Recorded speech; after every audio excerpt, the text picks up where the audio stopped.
Olá, bem-vindos a mais um mergulho profundo nos nossos materiais educacionais. Hoje o foco está num negócio que tem o poder de virar o jogo em qualquer ambiente de aprendizado, o planejamento. A gente sabe muito bem que na rotina escolar de todo dia é super fácil ser engolido pelo caos, pela exaustão, né? Mas a nossa análise de hoje vai mostrar direitinho como um planejamento cuidadoso pega toda essa desordem e, literalmente, transforma num brilhantismo criativo absoluto. Nós vamos examinar um estudo de caso fenomenal, um módulo todinho sobre a pré-história, montado para o 6º ano. É a prova viva de que estruturar aulas não é de jeito nenhum sobre engessar a educação. Na verdade, é sobre libertar o potencial máximo de quem ensina e de quem aprende. Então vamos mergulhar nisso. O nosso roteiro hoje tem 6 paradas. A gente vai do poder do planejamento e da comunicação pré-histórica. Passa por como dar vida a tudo isso em sala e chega na criação de símbolos modernos e na avaliação de todo esse processo criativo. Bora lá? Parte 1. O poder do planejamento. Organizando a rotina de quem educa. Olhando para a realidade nua e crua das salas de aula, a gente entende o quão desgastante a sobrecarga diária pode ser. O material que estamos analisando traz um contraste gigantesco entre duas realidades. De um lado, a gente tem a tentativa de improvisar aulas. E o que acontece? Uma tremenda perda de tempo e aquela sensação constante de insegurança pedagógica. É simplesmente exaustivo. Mas aí, do outro lado, a gente encontra o verdadeiro antídoto para esse cansaço. Um planejamento bem estruturado não toma tempo, ele salva tempo. Ele entrega organização, uma baita segurança pedagógica e, por incrível que pareça, aumenta a criatividade. Porque pensa bem, quando as bases estão firmes, a gente tem muito mais liberdade para inovar, sem aquele medo de perder o controle da turma. Parte 2. Comunicação e rituais pré-históricos. Engajando os alunos. Olha só, todo grande projeto precisa de um gancho daquele, sabe? E é aqui que a teoria vira ação. O plano sugere começar os primeiros 50 minutos exata e diretamente com esta pergunta. Se as palavras não existissem, como uma história seria contada? Como a alegria, o medo ou um acontecimento importante seriam expressos. Na mesma hora, essa provocação derruba a parede entre a lousa e os alunos. Não é mais sobre decorar um monte de datas. É sobre resolver um problema humano fundamental. É uma sacada fantástica para acender o pensamento crítico logo de cara, preparando o terreno para a gente introduzir a comunicação não verbal. Depois de prender a atenção da galera, a aula mergulha no contexto histórico, mas num jeito super vibrante. Os documentos explicam que os rituais pré-históricos não eram um showzinho de entretenimento. Nossos ancestrais não estavam dançando só por diversão. Eles usavam o corpo para necessidades vitais. Um desenho de um bisão na parede ou a representação da chuva não eram só arte pela arte. Eram verdadeiros mecanismos de sobrevivência. Rituais de caça, fertilidade, ritos de passagem, cura, tudo isso mostra que a dança e o teatro nasceram de uma necessidade visceral de tentar controlar o mundo ao redor. E a aula fecha ensinando a turma a analisar o registro dessas ações nas cavernas, sabendo diferenciar o que é uma pintura rupestre estática de uma pintura dinâmica, aquela que é cheia de movimento e de intenção. Parte 3. Trazendo as cavernas à vida. O processo teatral. Isso ilustra brilhantemente como um plano bem amarrado permite que o caos criativo aconteça, só que de um jeito controlado e super produtivo. Esse é o coração do projeto. O desafio lançado para os estudantes é pegar uma pintura rupestre estática e transformar numa dramatização de 3 a 5 minutos. O passo 1 é puro planejamento e roteiro, decidir quem são os personagens e qual é a emoção da cena. O passo 2 já traz aquela energia caótica, porém maravilhosa, do ensaio. É nessa hora que o educador circula pela sala, dá toques sobre espaço e ritmo e lança umas provocações incríveis, tipo, como esse movimento seria feito se houvesse medo? E se o animal caçado fosse muito maior? Aí, finalmente, o passo 3 é a apresentação num ambiente preparado como palco, seguido de um feedback focado com observações super construtivas. E um detalhe fabuloso desse módulo é que ele não vive numa bolha. O documento mostra conexões interdisciplinares riquíssimas que dão um peso enorme para o currículo escolar.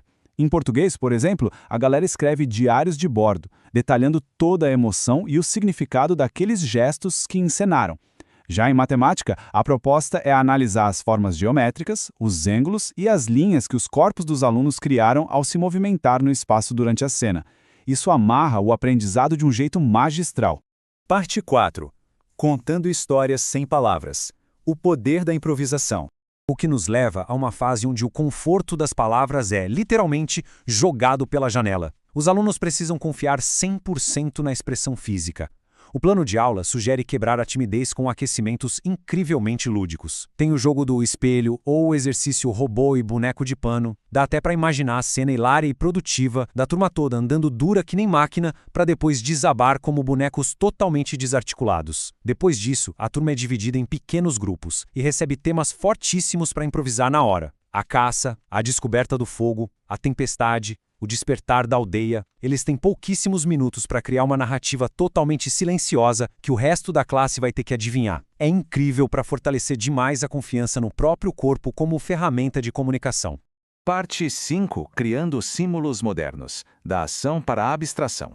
Essa lição marca a evolução da ação física pura para a abstração visual. O ponto crucial aqui é entender como a humanidade saiu daqueles movimentos ritualísticos para o registro visual duradouro. O plano de aula define isso com perfeição para a turma. Um símbolo é uma representação visual simples que carrega um significado super complexo. Não é só um desenho bonito, é uma forma de comunicação abstrata e universal.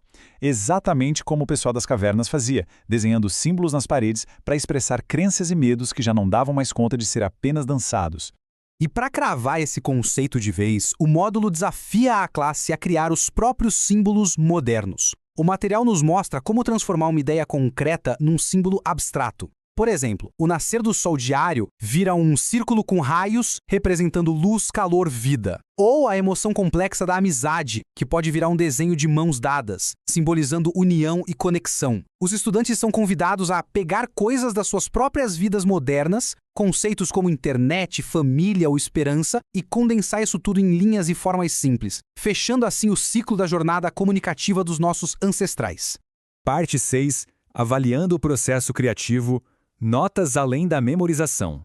Bom, isso traz a gente para uma daquelas grandes dores de cabeça do meio educacional. Como, afinal, dar nota para um trabalho criativo e totalmente subjetivo? Avaliar a arte costuma ser complicado, mas não quando se tem um planejamento sólido. Os documentos entregam critérios de avaliação super claros, para não deixar nadinha no campo do achismo. A dramatização é avaliada em 4 pilares muito bem definidos: a participação ativa e colaborativa do grupo, o uso expressivo e intencional do corpo, a criatividade e originalidade na hora de criar o roteiro e, super importante, a compreensão real da diferença entre a narrativa estática da pintura e a narrativa dinâmica ali do teatro. E o que é muito interessante de se observar aqui é como até uma habilidade tão fluida quanto a improvisação consegue ser quantificada de um jeito justo. O plano divide a avaliação da prática de uma forma muito inteligente. Olha só, 34% da nota é puro engajamento e presença na atividade. 33% avalia a capacidade real de improvisar e responder rápido ao tema proposto. E os outros 33% medem se a comunicação não verbal foi clara o suficiente para a plateia sacar a história sem uso de palavras. Isso dá para quem está avaliando uma métrica formidável e super objetiva para uma tarefa altamente subjetiva. Tudo isso nos deixa com uma reflexão final que é inevitável. Nós vimos como uma sequência estruturada pega a história crua da comunicação humana e transforma numa experiência viva, pulsante dentro da sala de aula. Aquele caos é substituído por uma segurança pedagógica que faz a criatividade explodir. Fica então a reflexão. Se os nossos ancestrais usaram intenção e cuidado extremos para comunicar e tentar controlar o mundo deles através de rituais e símbolos, não deveriam os educadores modernos usar esse mesmo planejamento meticuloso para moldar o futuro do nosso? Não tem jeito, o verdadeiro poder de transformar o aprendizado está, sem sombra de dúvidas, na ponta da caneta, bem ali na hora do planejamento.